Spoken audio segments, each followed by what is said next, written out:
Thanks for helping with the cleanup. It should have been my job, but... oh well. It was just supposed to be a short private training session for me. I didn't think that my disciple and my master's pet would start brawling in the meantime. Well, actually, I had a feeling that it would happen at some point, but they bumped into one another earlier than I thought.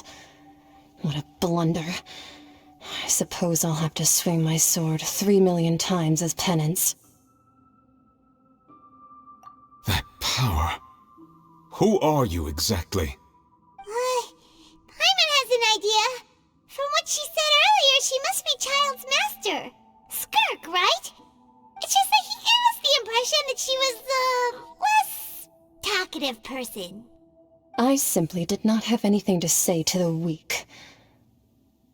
But you, on the other hand, managed to defeat the all-devouring narwhal without using power from beyond this world. So you may speak to me as equals. I have to agree. It's a strange use of a planet's primordial waters just to raise an all-devouring narwhal.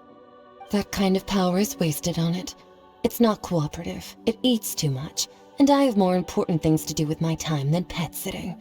The only thing that creature has going for it is its looks. All in all, it fails as a pet. Miss Skirk? I think you might have missed the point. The point being? Well, being that this pet almost destroyed an entire nation. So what sort of person is your master? Well, Child's master's master. Wait, is that right? Oh, right. So you don't know him. Sorry, I assumed you did. His name is Sertologi. Huh? I am unfamiliar with that name. Huh.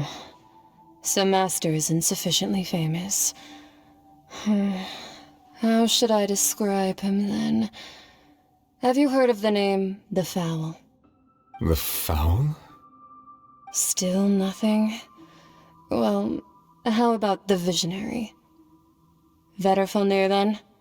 Or Gold Rhine-Daughter? Ooh, that one we've heard! Rhine-Daughter's part of the Hexen Circle. She's Albedo's mom, right? Oh, so you do know that name. To be honest, I also heard all of those names and titles from my master. I don't actually know them either. But I suppose you understand now, yes? My master is likely a similar sort to Rhine-Daughter. They are both pursuing some form of perfection. Wait! Didn't you also mention a visionary person? Paimon didn't quite catch their name. Actually, never mind that. I believe it expedient to inform you that the all-devouring narwhal used up nearly all its strength fighting you. Such roiling hydro energies will prove difficult for the planet's deep seas to digest. As such, the fontaine back on the surface has most likely been thrown into chaos. In other words, the prophecy that you've been fretting over should now be in full swing. What?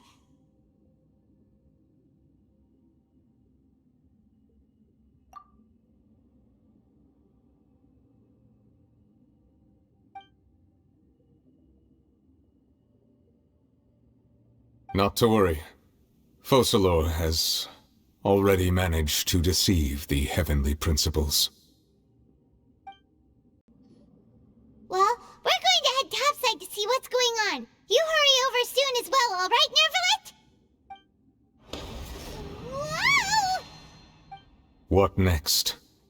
The all-devouring narwhal isn't here, so I'm no longer getting any interference. I can finally catch the scent of your power, what it's made of.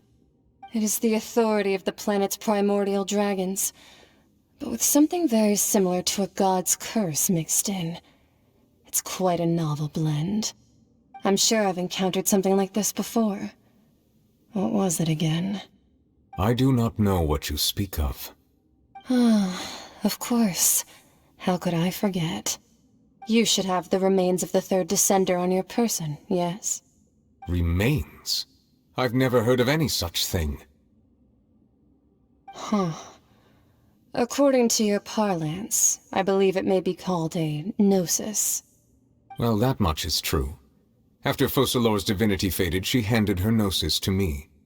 But I fear I have never heard of it described in the manner that you just did. I've been training with my master, the Foul, ever since I was young, and I have never returned to the surface since. So most of the information I possess, I got from him. It is only natural for those who are greater than humanity to possess a different sort of common sense, which is why there are so many problems in our attempts to communicate with humans. Regardless, you should probably get rid of objects of misfortune to prevent any disasters from befalling you. To live in itself is a blessing. But once a person dies, the bonds he once had with this world shall all turn to curses. What do you mean by that? No need to fret. These are just my personal thoughts, and my reason for no longer wishing to return to the surface. This third descender you refer to, who are they? And when did they die? Master never mentioned them to me. Perhaps it just wasn't that important for me to know. If you're interested, though, I could ask him. I'll be sure to pass the answer on to you next time.